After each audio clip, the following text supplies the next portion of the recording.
I'll give him some love for those performances because I think he's good in those movies. Did you like that one from Paris with Love? Is that what it's called? I've never seen that. Oh, you never seen it? I've never seen that. I know that James gave it a recommendation on one of the shows I was doing. Maybe Roadhouse. Yeah, maybe. One of those episodes. I know that James recommended it, but no, I've never seen it. It's a wild movie. I haven't seen it since it came out, so I really can't speak on whether it's still good now or not. But I don't remember disliking it as an action film. I felt like he surprised me with how I was able to take him seriously, at least in that role. Maybe I'll check it out. I thought it was on Netflix at one point, but Netflix, I'll never get around to watching anything on Netflix because I got too much other shit to watch. One of these days, I'll get around to the list is 300 movies deep or something. I don't have that time. Even during shutdown, I didn't have that time. But maybe one of these days. But I'll try to give that one a look at some point. Did you ever watch, not to keep straying off, but I'm just curious on your opinion on one of his more recent films, I think was Gotti, right? Never saw it. Heard it was so bad. Yeah. And then a friend of mine used to have a movie pass, and she would go to the movies all the time, and she saw Gotti on the movie pass because I think it was pushed by Movie Pass as one of the movies that you should see. Okay. Or, they had restrictions on all these other movies, but not Gotti. Because I think they had sunk some money into it. And she said it was so bad. and while we're on that subject, then he did that one Fred Durst movie. Oh, yeah. I watched that one. How bad is that one? It's insane how much he commits because he's playing a mentally handicapped mega fan of Devon Sawa's character.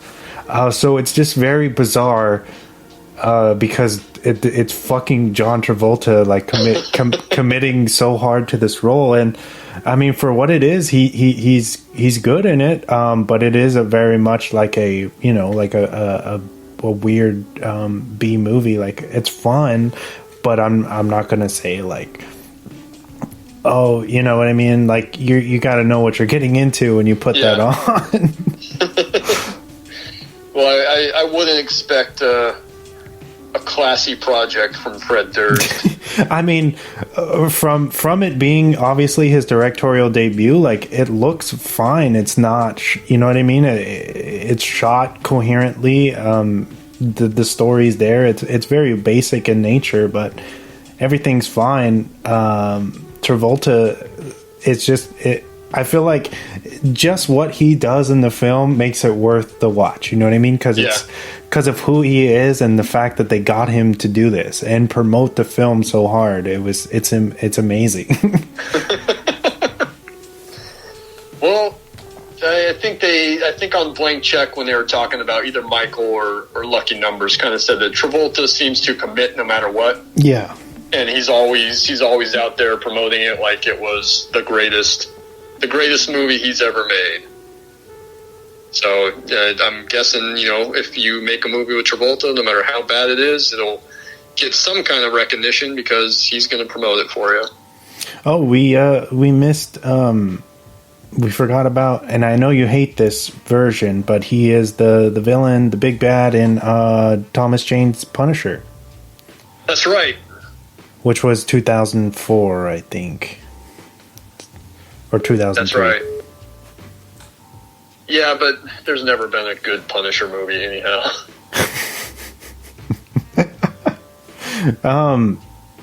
Did you ever check out the show with John Bernthal? No. Man, whenever I shouldn't recommend this to you because I don't know when you're going to get to it. But yeah, Daredevil and the Punisher lean into each other as far as the Netflix, the seasons that they have out, and fantastic television.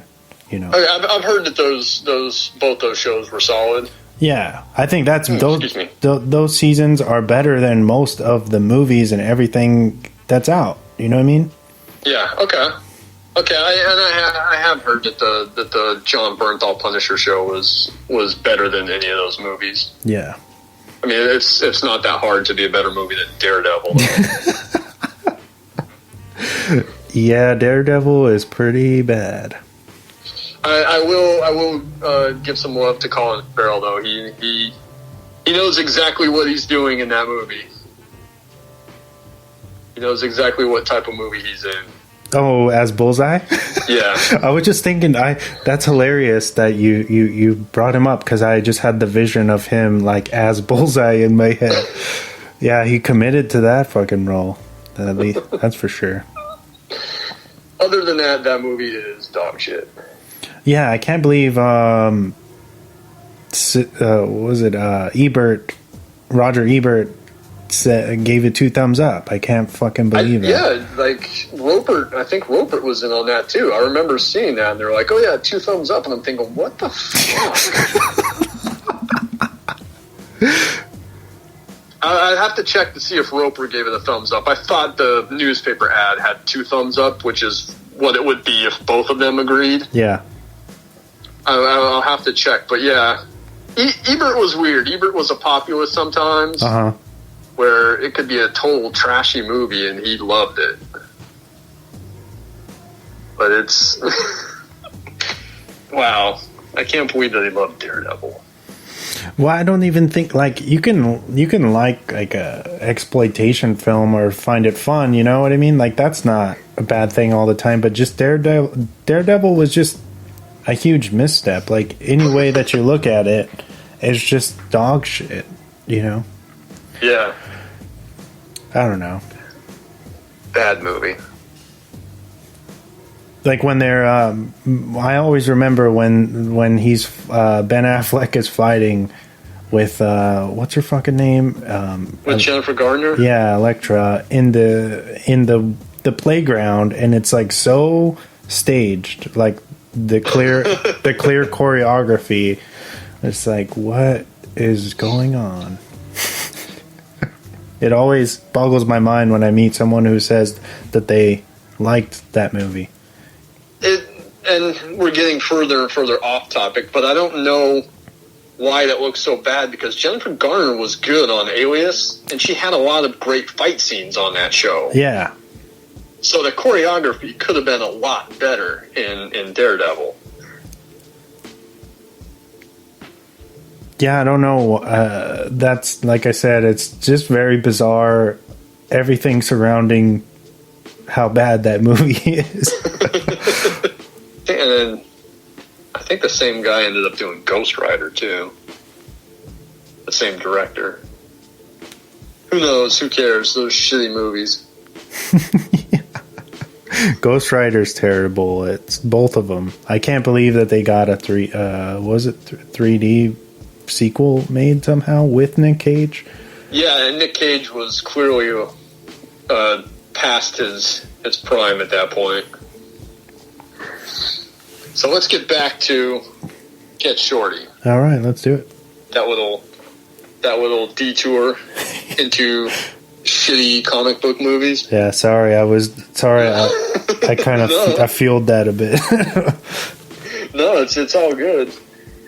It's all good, but you're right. Travolta was the villain in that Punisher movie, which, to be fair, is better than the Dolph Lundgren version. So, Tarantino turns down the movie, and I don't know exactly the particulars on how Barry Sonnenfeld came to be the director. This is, I think, his fourth film? I think so. Because before he had the 2 Addams Family movies. Mm-hmm. And I swear he has one other film with Michael J. Fox, and the name escapes me right now. But we can look that up later. But Barry Sonnenfeld he got started as a cinematographer. and he had some really big movies under his belt. He worked with the Coen brothers on their first few films, because I know that he shot Blood Simple, he shot Raising Arizona, which is great. The camera work in Raising Arizona is fantastic. And the Miller's Crossing. He did Miller's Crossing. I thought that he did Barton Fink, but when I looked up to see what his credits as a cinematographer were, I didn't see that. I saw they just did the first 3 Coen Brothers movies. But he does those 3. He did Big. He did When Harry Met Sally. What about Misery? Yeah, Misery, which was, I believe, his last film as a cinematographer. And Misery's fantastic cinematography as well. But I think Misery was his last film before he pivoted to directing. But I know that he did the 2 Addams Family movies, which are both good. And then the name escapes me of the Michael J. Fox movie. I swear he did. But he comes on to direct. Scott Frank, who we mentioned earlier, adapts the novel. Frank had written Dead Again, which is a pretty solid thriller from the early 90s with Kenneth Branagh and Emma Thompson. He did Heaven's Prisoners. He adapted that, which is a book.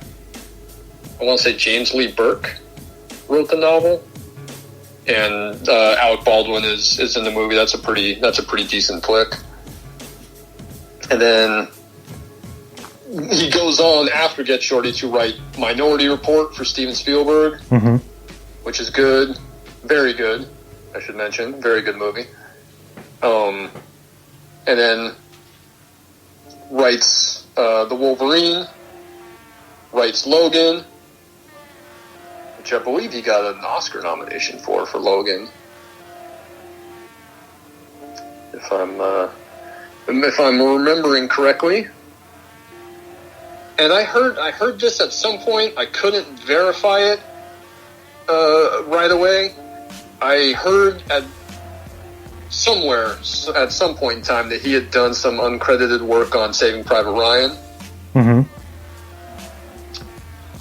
And he I don't know if it was the first draft of the screenplay, but I'd heard that he had written the first draft of The Ring, or a draft of The Ring that wasn't used. The American remake, obviously, which, by the way, is a great movie. Agreed. But I had heard that Scott Frank had written a draft of The Ring that went unused, and I think the version that shows up on screen in 2002 is from Aaron Kruger. But most importantly, Scott Frank also adapts Elmore Leonard's novel Out of Sight a couple years later. And we already spoke about this, but Out of Sight is fantastic. I think it's one of the 3 best adaptations of Leonard's work.